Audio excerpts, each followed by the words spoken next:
व्याकरण रीति अतर मूर्धज न යෙදෙන තව වාක්‍ය රීතියක් තියෙනවා.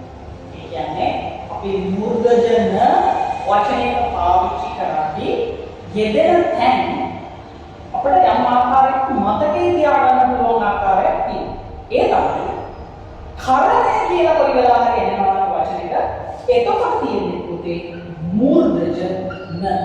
කරණය කියලා කොහේ හරි වචනයක තියෙනවා නම් කරණය කියන වචනයක කොහේ හරි කරණය කියන වචනය එනවා නම් ඒකට පාවිච්චි කරන්නේ मूर्धज. උදාහරණයකට කලවනා කරන නවී හරණ මෙන්න මේ විදිහට කරණය කියන શબ્දය එනවා නම් ඒ අවස්ථාවේ